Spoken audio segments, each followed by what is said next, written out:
What's up, y'all, and welcome back to Found Bytes, a game review series. My name is Brian, and I'll be your host. If you don't know about us, we're all about testing out and finding small, high-quality video games.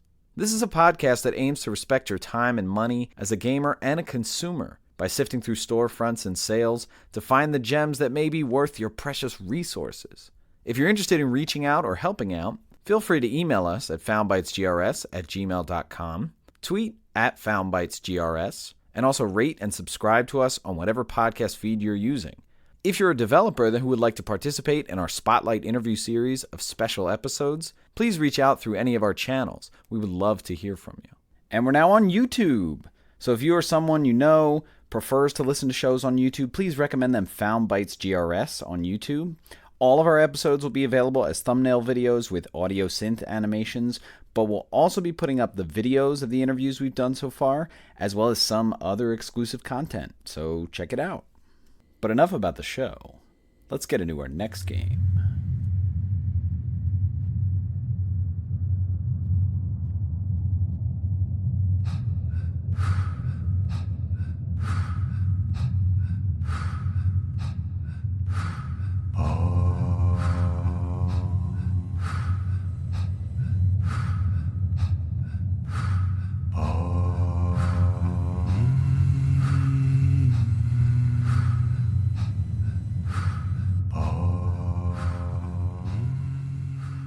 Frost is the game for this week's episode. Frost is a survival strategy card game, and I see a lot of similarities with two games that we've done on the podcast before. They are Inscription and Dicey Dungeons. Definitely not just in the format of being cards, but the setup, the progression, how you unlock things, so on and so forth. The game was released in July of 2016 on PC, Mac, Linux, and I believe Android. And then in July of 2018, it finally came to Switch, Xbox One, and PS4. The game was developed by Jérôme Bodin, so a one-man studio. And I believe Jérôme works out of Spain, so I'm probably mispronouncing his name. And the console port was actually developed by Stage Clear Studios, so I'm not sure how much Jérôme was involved in the console ports. But it was published by Le Studio des Ténèbres, so the original version under Jérôme Bodin, and then Digerati actually published the 2018 console ports. And we've heard the name Digerati before with regards to publishing. They published LetterQuest Remastered, which is a game that we've covered on the podcast before. The game has had several content updates, and so the version that you would get now, especially on console, and I believe also on all other platforms, is called the Revolution Edition. So a lot of fixes, a lot of adding in of different scenarios and stuff like that. The game released with an MSRP of $12.99 on consoles, $6.99 on Steam, and $4.49 on Android. And runtime of the game, if you're playing through, this is a tough one to nail down on how long to beat. It has it listed at like 3 to 5 maybe if you're just playing through. But this is one of those games that you can keep playing through, especially like Dicey Dungeons, where you could play through one run through in maybe like a half hour, but that's not really beating the game. It's just kind of like an endless fun. You can keep doing runs, keep unlocking things. So I'm going to say for the most part, this is pretty much endless. Me, I got this game on PS4 on sale for $2.59, and I've put in probably a little more than 4 hours, 4 to 5 hours. Definitely one of those games that just sucked me in. And no one really recommended this game. I just saw it on sale. It had really unique visuals, and I'm a sucker for a nice card game. I'm not huge into like roguelikes, but this definitely had some back and forth with some of the card play elements that I really enjoyed.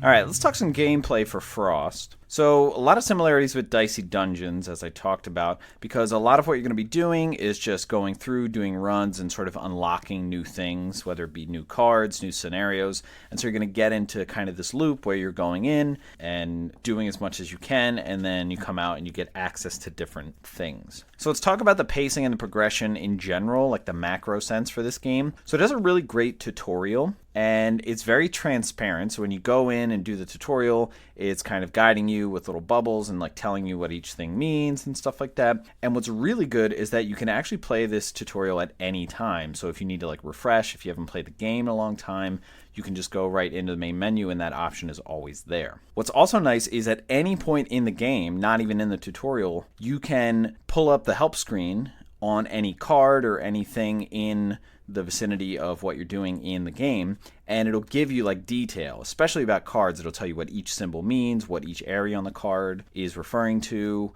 So you always have that. So really good for transparency, and that's really nice. There is a classic mode on the main screen, and this is basically going to be like your free mode where you can put together a lot of the things that you've collected or unlocked. And when you first access it, it's going to say that there's only one option, and that's easy. And so you click easy, and you have to beat the easy mode. So it's really kind of scaffolding things for you. You can start with the tutorial, or you can go right to easy, or go tutorial, then easy. So once you beat easy, you can unlock the other modes, which are custom and then endless. So endless is kind of like an extra thing. I think it's kind of like Casey's mod in Inscription, where like you can just keep going and just sort of see how far you can get. But the custom option is really good because once you open it up, there's actually a whole menu of things that you can change. You can add more of certain things. So there's going to be like the distance that you have to travel in the game, the number of objectives, the quote-unquote legendary regions that you might come across, the number of pets that you can have, and then you can choose which character, if you've unlocked multiple characters, that you can use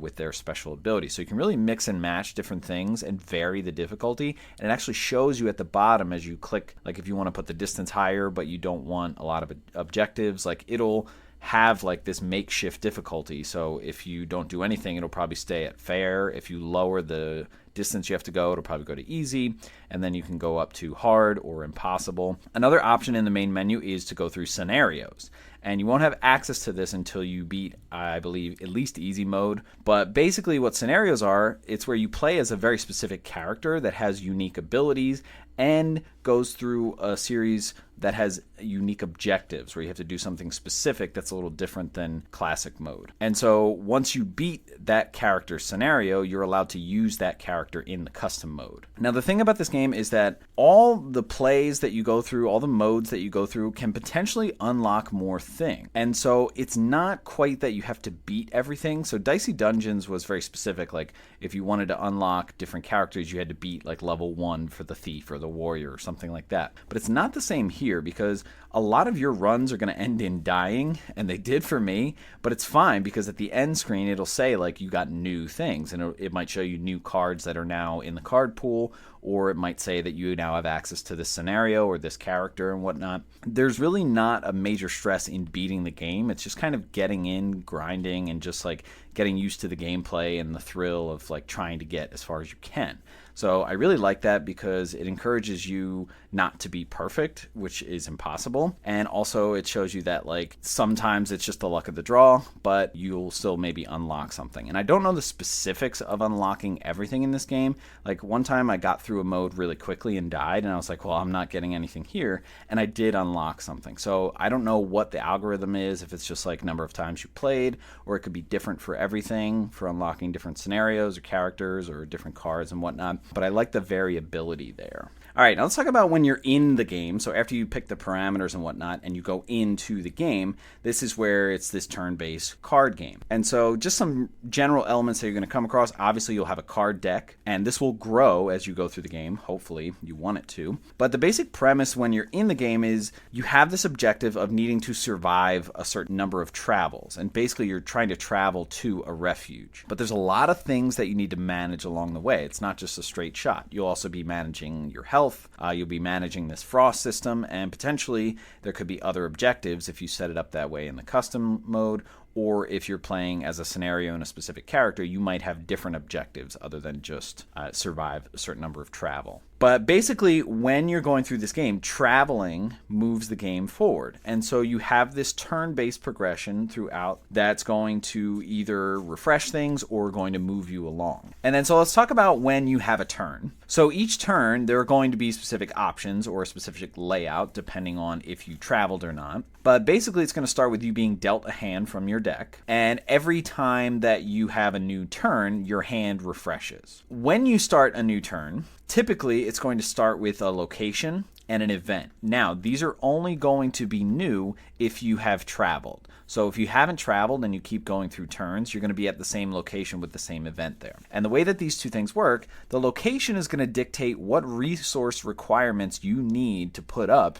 to travel to the next location. And these are going to be made up of three things: food, materials, and survivors. And the other thing is an event. And this event is something that you can interact with. Sometimes you can only interact with it once. Sometimes it's just up there for the whole time. But again, both of these things are going to change once you eventually travel. So an event can vary. It can be an enemy, in which case you might just need to kill it. Or it could be a lot of having abilities to convert certain resources to other resources. It can be spend resources to gain health. There's a lot of different variations here. And then at the top, as you go through your different turns, you're going to see that there are idea cards that are just accruing at the top. So at your first turn at a specific place, there will be one idea card at the top, and you can choose to access it, pay the cost and whatnot, and we'll talk about that.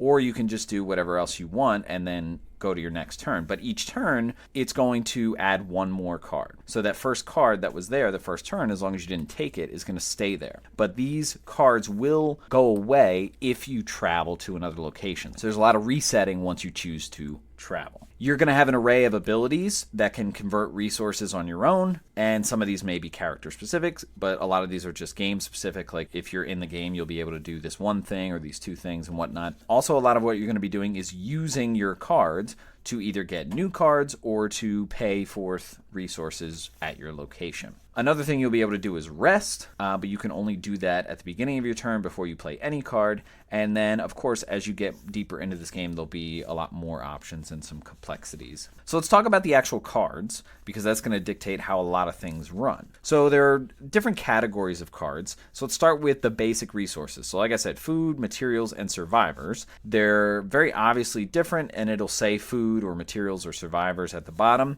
And so the basic versions of this are just going to be one of them is one card. So one card that says food at the bottom and has the yellow apple, that's a food resource. And these can be put towards different things. Mainly your main objective is going to be to put them toward that location requirement. So for example, if you get to a location that says, okay, you need 2 food, 1 materials, 2 survivors to travel forward, you can choose, if you have them in your hand, to put them onto the location card, or you can choose to put them towards some of your other cards, and we'll talk about some advanced cards. Materials are pretty basic. Food is pretty basic, but some survivors can actually have abilities on their card themselves, and so you can do combos where you might give a survivor food or give a survivor material, and they'll be able to draw a certain number of cards or do certain things. The idea cards that come at the top each turn, these are really interesting and they add a lot to the game.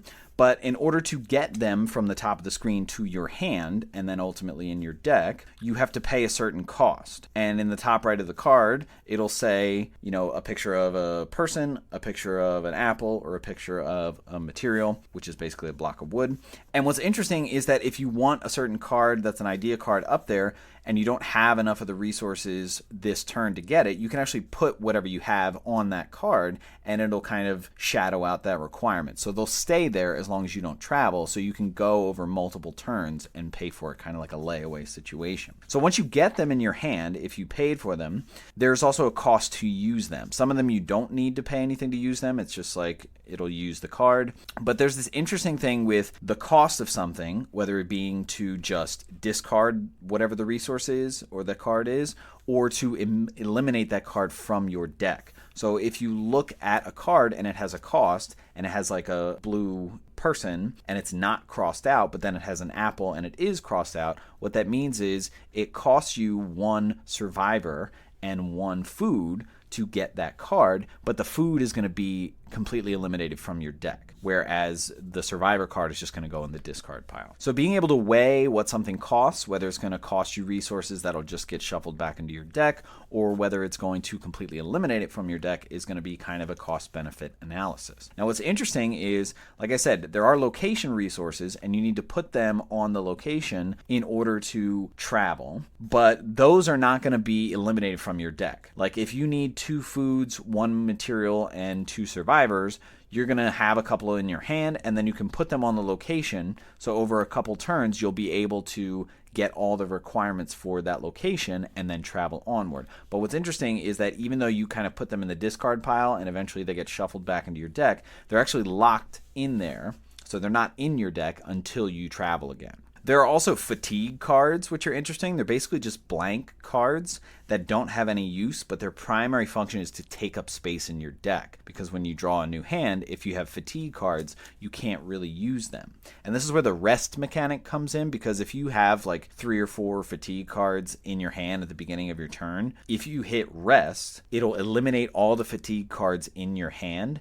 but you'll lose a turn. So there's, again, kind of a cost-benefit analysis there. And so getting fatigue cards is not something that you want to do, but you also will get cards that can eliminate fatigue cards in your hand. In terms of using cards, some cards you're going to get that are single use, like certain weapons are single use, like once you use them, it's gone from your deck. Sometimes when you use a card, like if there's a card that says like draw 3 cards or something like that, as long as it doesn't have an X through the arrow, you can keep using it. It'll get shuffled back into your deck. So again, a lot of that cost-benefit analysis of like, is this card something that's going to expire very quickly? Is this something that I'm going to build up my deck with? One of the things that you're going to use cards for is to address events. So if you have an event there, sometimes it might need to be resolved if there's a threat. So if there's like a wolf or a bear or something like that, it'll tell you like what you need to get rid of it. So some of them might need a weapon. And so the symbol that's on a weapon card, you can use it on it and kill it. Some of them might have multiple options for getting rid of it. So one of the enemies is like cannibals. It needs 2 damage, or you can give it 2 food, but that food gets eliminated from your deck. So it's really a matter of what you have available to you, whether you got a weapon coming through the idea card chain or whether you already have it in your deck. But if you have an abundance of food or something like that, you might say, okay, I'm going to use this food instead. Some of the cards are going to have multiple options. So if it's an idea card and once you get the cost and put it in your deck, there might be multiple options that you can choose from once you use the card. So for an example, there's a cleaver, and a cleaver, if it comes in the idea card list, it costs 1 material, but it destroys that material. But it has 2 options once you get it to use it. It has no cost to use, but it can do 1 damage to an enemy, or if you use it, it can give you 2 pieces of material. So whenever I see a cleaver and I have 1 piece of material, I always get it because I can just turn it into 2 materials. So little tricks like that. And that kind of brings us into kind of the flow and strategy of this game. A lot of it is going to be paying attention to symbols. So like I said, whether a symbol has a cross through it or not, that's going to be an indicator of if you put it up as a cost, whether you're going to lose that material from your deck or not, or that resource from your deck. Some of them are going to have question marks, like if it has a picture of a survivor and then a question mark, that means you're going to get survivors, like new cards to your deck. Sometimes you'll be able to do simple abilities that'll say like put a food here or put a survivor here and you'll get a question mark. That means you're going to add cards to your deck. So there's going to be a lot of kind of ebb and flow with using things you already have versus using things to get new cards and build up your deck more. There's going to be a lot of back and forth between immediate use or having forethought. So if you have certain cards in your hand and you have enough to like put all the location resources in, but you can kind of look ahead and say like, well, if I give up these 2 pieces of food, I can actually get this idea card, which can give me 4 new cards into my deck. So you kind of weigh that, especially early going in the game, because you don't have that big of a deck. So if you're just like burning resources and eliminating cards from your deck, it's going to make it kind of a struggle to get through some of these locations. Survivor cards are actually really good, and you're going to wind up getting a lot of these, and this is going to be sort of the lifeblood of a lot of the gameplay loop, because anytime you're playing this game, you can use a survivor card and you'll have the ability to put it up and get a new card. So this is going to be one of the major ways that you're adding cards to your deck. So if you have a hand with like 3 survivors and you don't need any for your location resources,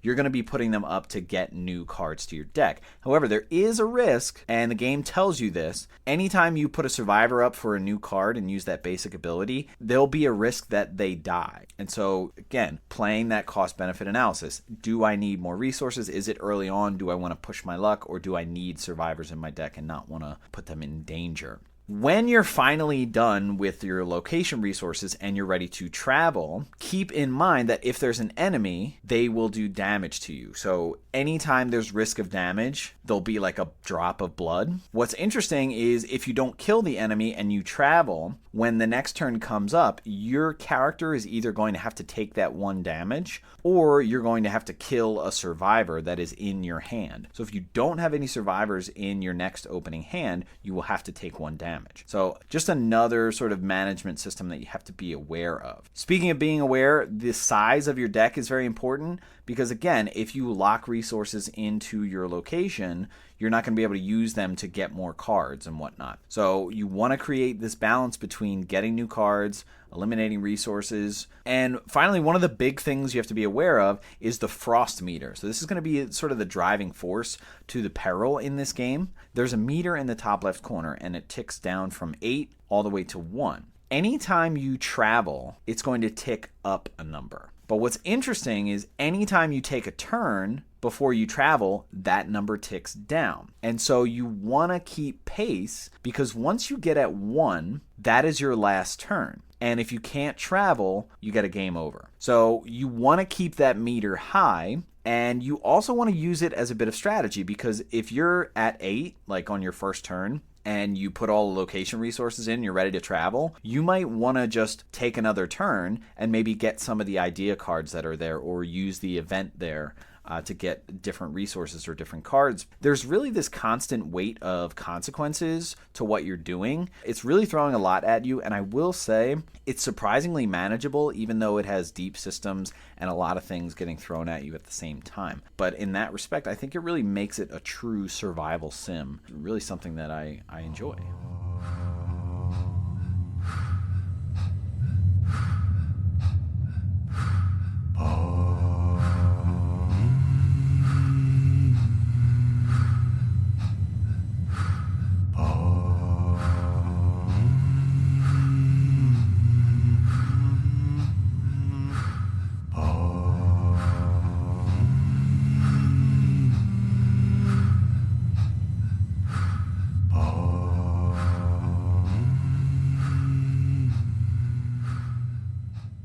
All right, let's talk about the vibe of Frost.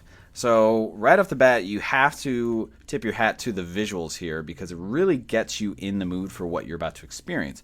So basically the screen is like all white to simulate that you're in this snowy, mountainous blizzard abyss. Although what's really interesting is that you can go in the settings and click to night mode, which is kind of spooky in itself. It kind of just changed everything to black, and it has like this sgraffito effect where it's like black overlaid and what was etched and hand drawn in the background is now like sort of etched through, almost like you're scraping through and there's color coming through. It's really interesting, but the game visually is hand drawn and it is a bit harrowing. These people, some of them are people, but animals and different things that you see, it's a weird cross between like Shel Silverstein and those YouTube videos where the guy's saying my spoon is too big, and almost like a David Lynchian aspect, like some of David Lynch's visual art. Definitely imperfect in the way that they're drawn and proportioned and whatnot, but their physicality, their animations, their positioning is really odd and strange and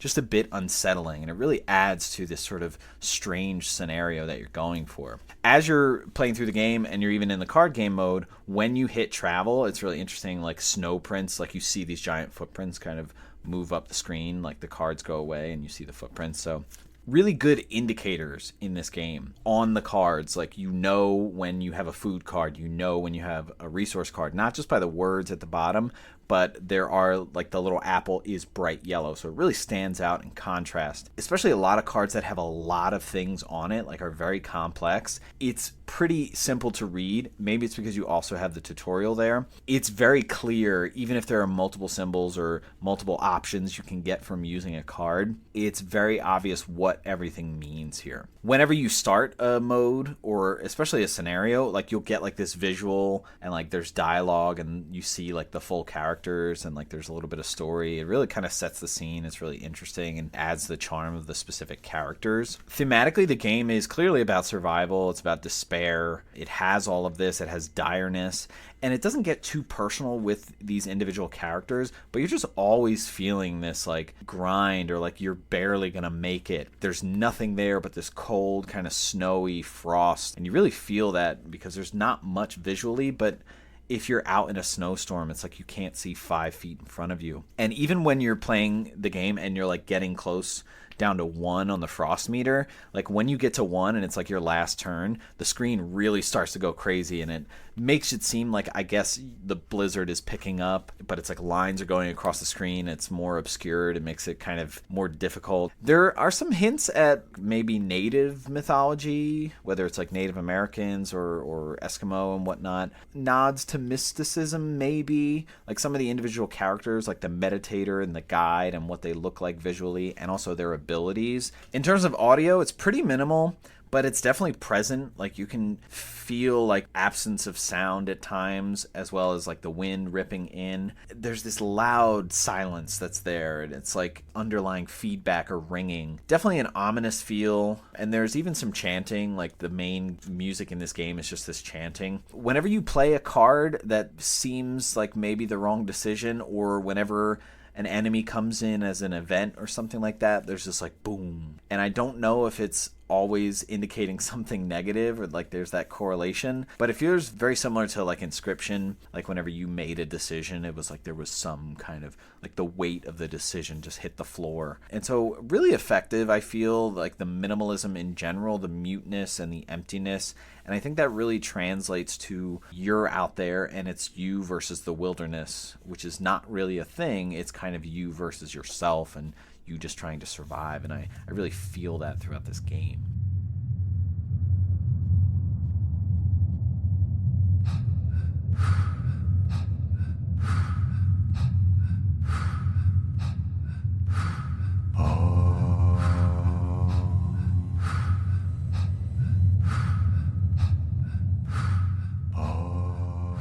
All right, let's wrap up the conversation about Frost. So this is a pretty simple, minimalist game that has this endless depth, strategy, and challenge, and it's really the type of game that I eat up once I'm in it. I was playing this game a couple nights in a row where I was like, okay, let me just do this last run at this scenario and try to beat it. And then like 5 runs later, I was like, oh my God, what time is it? It's 3 a.m. Like, I gotta go. And so I love a game like that just sucks you in. That's just like, let me do one more. I know I can do it. Or now I got this scenario. I gotta try this. And there's just something about the horror of being trapped in this eternal snowy wilderness. And it really does feel like a true survival game. Some things that are a little iffy. The game can be buggy. From what I've read, it used to be worse, especially when it first launched. But sometimes like I'll use a card that says you can draw 1 card, and then it doesn't give me a card when it should. Sometimes when I start up the game, like if I hit X too much, it brings me right into the tutorial, because like that's the first option when you get to the main menu.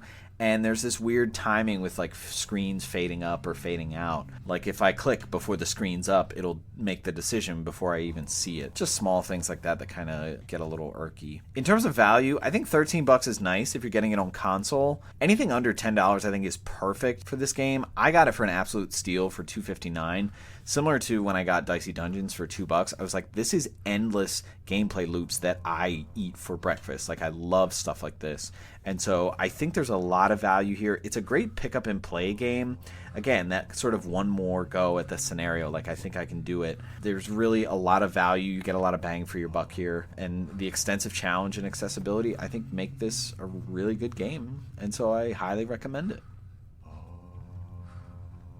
All right, that's going to wrap it up for this episode.